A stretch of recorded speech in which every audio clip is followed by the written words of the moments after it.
তো hello, good morning guys. তোমরা জানোই আমি আজকে ট্রিপে বেরোবো তারাপীঠে। তো চলো ফ্রেশ হয়ে নিই, তারপর তোমাদেরকে বাকিটা বলছি। তো হ্যালো গাইস, এখন বেরিয়ে পড়েছি সকালবেলা। তো তোমরা জানোই আজকে আমি বেরাবো, ট্রিপে যাব। তো এখন মিষ্টির দোকানে যাচ্ছি, মিষ্টি জিনিসপত্রগুলো নিয়ে নিয়ে তারপর থেকে ট্রেন ধরবো। কলকাতা স্টেশন থেকে ট্রেন আছে 12:55 ট্রেন। তো এখন যাচ্ছি আমাদের এদিকে একটা মিষ্টির দোকানে, মানে ইন্দুমতি সুইটস নামে। তো চলো মিষ্টির দোকানে গিয়ে মিষ্টি নিয়ে বাকিটা তোমাদেরকে দেখাচ্ছি। তো আমি এই মিষ্টিটাই 10খানা নিয়ে নিচ্ছি, দেখি। আর এখানে দেখছোই, এখানে অনেক ধরনের মিষ্টি আছে, তোমরা মোদাক সব ধরনেরই। তো যারা বাইরে দেখছো তাদের বলে দিয়ে, কলকাতায় অনেক ধরনের মিষ্টি পাওয়া যায় ভালো ভালো। হ্যাঁ, 10টা দিও। চলো মিষ্টি নেওয়া হয়ে গেছে আমার হাতে, এবার মিষ্টিটা নিয়ে বাড়ির দিকে আস্তে আস্তে এগাই। তারপর 12:55 ট্রেন, তোমাদেরকে বললামই।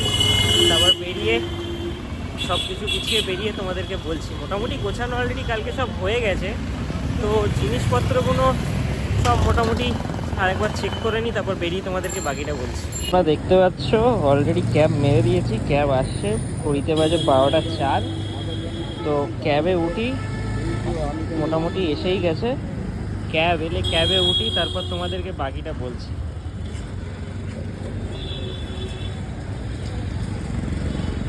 কোথায় রয়েছে এখন? হাতিবাগান মার্কেটের কাছে রয়েছে। তো এখন ক্যাবে উঠে গেছি, এবার যাচ্ছি কলকাতা স্টেশনের দিকে। এই পেছনে আমার মা বসে আর এদিকে বাবা বসে। তো স্টেশনে যাই, আমাদের এখান দিয়ে স্টেশন বেশিক্ষণ লাগে না, হাতে সময় আছে। 12:55 ট্রেন, তোমাদেরকে যেরকমটা বলেছিলাম। ওয়েদারটা এদিকে ভালোই রয়েছে সকালবেলা, মোটামুটি দেখতে পাচ্ছ রোদ্দুর উঠেছে।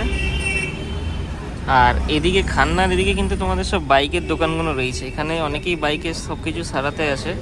তো তোমরা এদিক দিয়ে সার্ভিসিং করতে পারো বাইকের। আর সকালবেলা রোদ্দুর দেখেছো, কিন্তু যত দিন বাড়ছে বিকেলের দিকে কিন্তু রোদ্দুরটা থাকে না, ঠান্ডাটাও সেরকম পড়ছে। কলকাতা স্টেশন ঢুকে গেলাম এন্ট্রেন্সে। তো এখান দিয়ে বেশি না, এই কলকাতা স্টেশনের এই জায়গাটা কিন্তু খুব ফাঁকা থাকে, সবসময় ফাঁকা থাকে রাস্তাঘাট থেকে। তো আজকে এমনি কলকাতার ওয়েদার ভালোই রয়েছে। এই যে কলকাতা স্টেশন, যেই হলুদটা দেখা যাচ্ছে, তো এই জায়গাটা, এখান দিয়ে তোমরা বাস ফাসও পেয়ে যাবে। এই যে KB24 যাচ্ছে কলকাতা স্টেশন থেকে, ডিরেক্ট যায় বাসগুলো।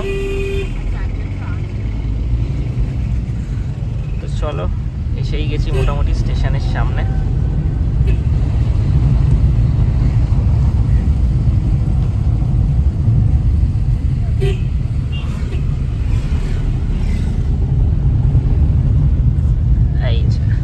এসে গেছি, এবার নেমে যাই, দেখি কোথায় কোন প্ল্যাটফর্মে ট্রেন দিয়েছে। তো চলো বাকিটা দেখাচ্ছি তোমাদেরকে তারপর। তো গাইস, কলকাতা স্টেশনে এখন চলে এসেছি। এই যে পেছনে কলকাতা স্টেশন দেখতে পাচ্ছ। তো 12:55 ট্রেন রয়েছে, এখনও 12:30টাও বাজেনি। তো চলো যাই, বাকি তারপর তোমাদেরকে সবার সাথে ইন্ট্রোডিউস করাচ্ছি। আর এখান থেকে তোমরা মোটামুটি সব কিছু গাড়ি, সব কিছু বাস, সব কিছু অ্যাভেলেবেল পেয়ে যাবে। তো সবাই ওই দিকটা দাঁড়িয়ে আছে, ওয়েট করছে। আমি গিয়ে সবার সাথে তোমাদেরকে আস্তে আস্তে ইন্ট্রোডিউস করিয়ে দেবো এক এক করে। তো বেসিক্যালি বলি, এই ট্যুরটাতে যাচ্ছি আমি, আমার বাবা মা, আমার দাদা আর আমার বোন আর মেসোমাসিরা। তো এখানে সবাই দাঁড়িয়ে রয়েছে। তো সবাইকে আমি একটু পরে ইন্ট্রোডিউস করে দিচ্ছি, কারণ এখন ট্রেন মোটামুটি দিয়ে দিয়েছে প্ল্যাটফর্মে। তো প্ল্যাটফর্মে যাই, গিয়ে তারপর তোমাদেরকে বাকিটা ইন্ট্রোডিউস করে দিচ্ছি। এটা দেখতে পাচ্ছ 1 নম্বর প্ল্যাটফর্ম। তো 4 নম্বর প্ল্যাটফর্মে গাড়ি দিয়ে দিয়েছে। তো 4 নম্বর প্ল্যাটফর্মের দিকে যাচ্ছি, 12:55 গাড়ি ছাড়বে, তাড়াতাড়ি এসে গেছি মোটামুটি। তো চলো যাই, ঘুরে ঘুরে যেতে হবে। একদিকে ভালো সিঁড়ি ফিরি নেই ভাই, নাহলে অনেকটাই হাঁটতে হতো। আর পেছনে ছিল হচ্ছে আমার 1 নম্বর প্ল্যাটফর্ম, এই যে। তো চলো, ঢালু রাস্তা, হাঁটতেও অসুবিধা হবে না। দেখি কটার মধ্যে ঢোকায়, জেনারেলি তো 4টে 4:30-এর মধ্যে ঢুকিয়ে দেয় গাড়িটা। রওনা হোগি যাত্রীগণ অনুগ্রহ করে শুনবেন যাত্রীবাহী গাড়ি 1 তো অ্যানাউন্সমেন্ট অলরেডি হচ্ছে, তবে ওয়েদার ভালো থাকলে কিন্তু ভালো লাগে বেশ। দেখো সব ট্রেনগুলো দাঁড়িয়ে রয়েছে। তো 4 নম্বর প্ল্যাটফর্মের কাছাকাছি এসে গেছি। তোমাদের 4 নম্বর প্ল্যাটফর্ম গাইস, এদিকে 3 আর এদিকে হচ্ছে 4 নম্বর প্ল্যাটফর্ম।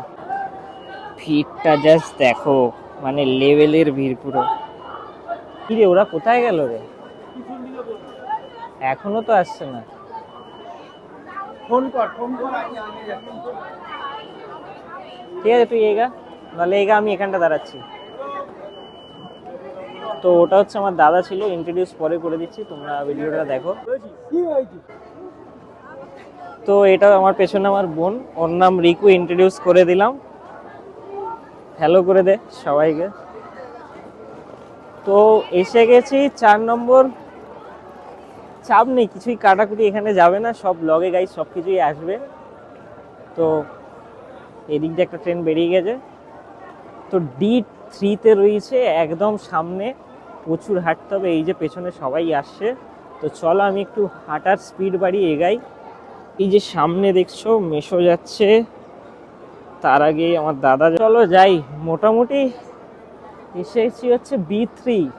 ও বাবা, এখন অনেকটা হাঁটতে হবে যা দেখছি। আর তো যারা যারা গাইস ভাবো যে অ্যাংজাইটি রয়েছে যাদের মধ্যে এরকম ক্যামেরা স্টেশন এত ভিড়ে তুলতে, তাদেরকে বলি গাইস, তোমরাও শুরু করো, কনফিডেন্স দাও। যদি সৌরভ যোশীর মতো ক্রিয়েটার করতে পারে, এত বড় বড় যারা ক্রিয়েটার হয়েছে সবাই স্টার্টিংয়ে এইভাবেই স্টার্ট করেছে, তো তোমরাও পারবে। লাইফে যাই করো পুরো ফুল কনফিডেন্স দিয়ে করো গাইস। তো চলো, মোটিভেশনের তারকা অনেক দিয়ে দিয়েছি, এসে গেছি মোটামুটি তোমাদের B1-এ। তো এটা আমার পাশে আমার মেশো।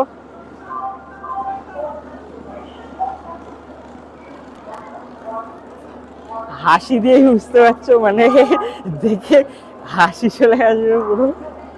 আরে তোর ওই সামনের কামরাটা পড়বে ওই যে এটার পরে। হ্যাঁ, D3-টা সামনে দিয়েছে, তো পুরোপুরি সামনেই দিয়েছে D3। চার ওই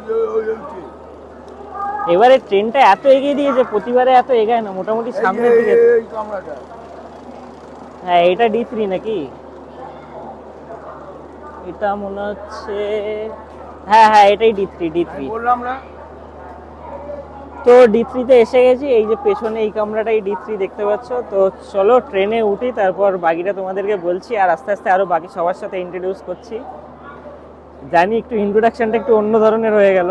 রিকু আসছে, তার পেছনে আমার মা, দুটো মাসি আসছে, দেখতে পাচ্ছ তোমরা। আর এখানে হচ্ছে এই যে D3 দিয়েছে, D3-র কামরা। তো আমাদের সিট সামনের দিকে রয়েছে। এই যে আমার বাবা, আমার মেশো, আর এটা আমার আরেক মেশো, ছোট মেশো। ইন্ট্রোডিউস করে দিচ্ছি তোমাদেরকে পরে। তো চলো আগে উপরে উঠি। তো চলো ট্রেনে উঠি। ট্রেনে উঠে এখানে ব্যাগ ফ্যাগ তোলা হচ্ছে। তো এখানে ব্যাগ ফ্যাগ তুলছে সবাই। আমাদের সিট নম্বরগুলো এইদিকে রয়েছে। তো আগে সব কিছু বসে টসে যাই। তো সিটে বসে পড়েছি, দেখতে পাচ্ছ 3 ভাই বোন একসাথে। ওটা আমার দাদা, কি যে ফোনে করে যাচ্ছে ও নিজেই জানে। আর আরেকজনের তো হাসি থামার নাম নেই, সে এসেই যাচ্ছে। তুই কি এক্ষুনি হ্যালো গাইস করছিলিস? হ্যালো গাইস করে দে পাবলিককে, গাইসদের একটু হ্যালো গাইস করে দে। আর তোর ইন্ট্রোডাকশন দিবি না, শুধু হ্যালো গাইস শেষ? কি বলবো, আর কি বলবে স্যার? বলার তো অনেক কিছু আছে, ক্যামেরায় যা খুশি বল।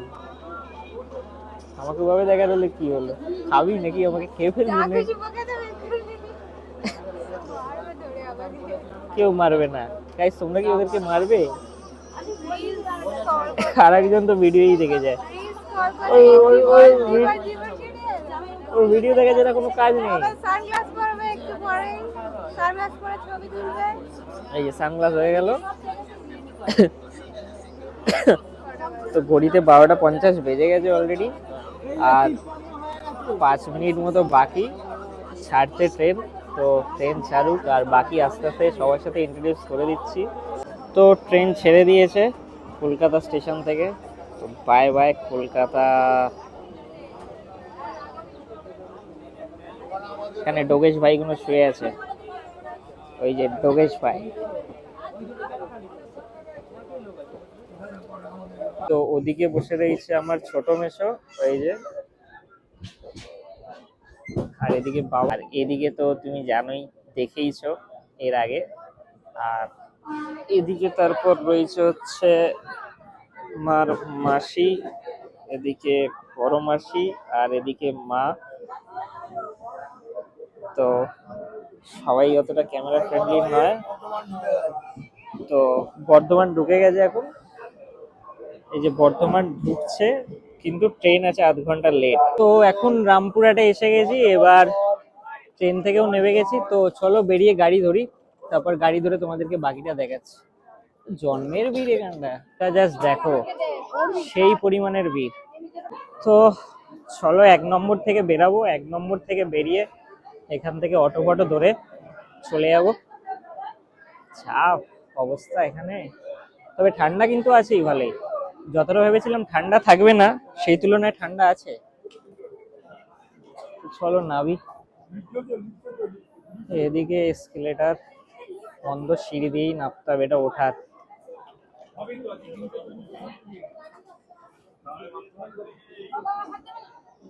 এখন স্টেশন থেকে বাইরে বেরিয়ে গেছি 1 নম্বর গেট থেকে। তো এবার তারপর ওদিকে দেখি গাড়ি ফাড়ি ধরবো, তার আগে চা ফা একটু খেটে নিই। আর এদিকে পুরো সবাই দাঁড়িয়ে রয়েছে, সবাই দাঁড়িয়ে রয়েছে অলরেডি, চলে এসছে সবাই। তো চলো তারপর যাই, ওদিকে গিয়ে টোটো ফোটো ধরি, টোটো বা ভ্যান যা যা রয়েছে। যে পাবে 50 টাকা ভাই। তো এইগুলো সব কমেডি হচ্ছে, তোমরা কমেডি হিসাবে নিতে পারো, যাই হোক। তো চলো আগে গাড়ি ধরি, তারপর বাকিটা বলছি। তোমাদেরকে একটা জিনিস দেখাই, এখানে কিন্তু বেসিক্যালি দেখছো এই স্টেশনটায় কাজ চলছে, এখানটা তো আরো বড় হবে, জায়গাটা তৈরি হবে। তো তৈরি হয়ে গেলে স্টেশনটা আরো বেটার হয়ে যাবে, এমনি নো ডাউট স্টেশনটা বেটার। তো দেখো তোমাদেরকে বলি, এখন যেটা সিন, এখন হচ্ছে মেনলি গাড়ি খোঁজার জন্য গেছে। তো এখানে আমাদের কিছুজন চা খাচ্ছিল ফ্যামিলি, সবাইকে মোটামুটি ইন্ট্রোডিউস করিয়ে দিয়েছি। তো সবাই অতটা ক্যামেরা ফ্রেন্ডলি নয়, তোমরা বুঝতে পারছো, সবাই আস্তে আস্তে একটু ফ্রেন্ডলি হয়েছে। বাট তোমাদের একটু কিছু ইনফরমেশন দিয়ে দিই। তো যারা এসছো তারাপীঠের আগে তারা তো জানেই, আর যারা জানো না তাদের বলে দিই। এটা তোমার রামপুরহাটের এদিকে, রামপুরহাট স্টেশনে নামবে, নেবে এখান থেকে তোমাদের বেশি ডিস্টেন্স নেই, তোমরা গাড়ি ফাড়িতে করে এখান থেকে ভাড়া করে চলে যেতে পারো। যা রেট যা ফেয়ার আমি তোমাদের সব কিছু দেখিয়ে দেবো, কোনো অসুবিধা নেই সেই সব নিয়ে। আর গিয়ে দেখি হোটেল ফোটেল খুঁজি, গাড়িতে উঠি, কত ভাড়া কত কি রেট সব কিছু তোমাদের বলে দিচ্ছি। আর তারপর বাকিটা দেখাচ্ছি। আজকেই হয়তো মেবি পুজো দিতে যাবো আমি খুব সম্ভবত, কারণ কালকে সকালবেলাটা অন্য কিছু প্ল্যান করতে পারি, এখনো ঠিক নেই কি করব। তো তোমরা যারা জানো না তাদেরকে দেখিয়ে দিই, ঠিক এই গেট থেকে বেরিয়ে তোমরা কিন্তু এইখানে পরপর টোটোগুলো পেয়ে যাবে। তো এই টোটো থেকেই তোমরা ডিরেক্ট চলে যেতে পারো। তো আমাদের ওখানে মাল লোড হচ্ছে, তারপর উঠে যাব আস্তে আস্তে। এখনই দেখো না ঘড়ির কাঁটায় বেজে গেছে প্রায় 5:30। তো এখান দিয়ে যেতে মোটামুটি আধ ঘন্টা 40 মিনিট লাগবে। আর কত কি ভাড়া সেটা তোমাদেরকে বলে দিচ্ছি, আমি জেনে নিই, কারণ আমি জাস্ট এক্ষুনি এলাম, বুঝতেই পারছো। তো এখানে দেখতে পাচ্ছ ফুল গ্যাং আমাদের বসে পড়েছে, এপাশে সবাই বসে পড়েছে। তো চলো গিয়ে বাকিটা তোমাদেরকে দেখাচ্ছি। গাইস এখানে নেমে গেছিলাম, নেমে এখানে আমাদের টোটোর ভাড়া 400 টাকা পড়েছিল, টোটাল আমরা 9 জন মতো ছিলাম।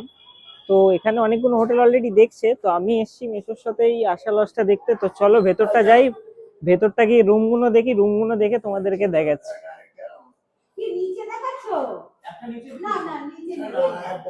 আজকের ব্লগের জন্য এতটাই রইলো, ভিডিওটা ভালো লাগলে ভিডিওটা লাইক করে দিও, এতটা দেখে থাকলে, আর চ্যানেলটাকে সাবস্ক্রাইব করে দিও। তো টাটা।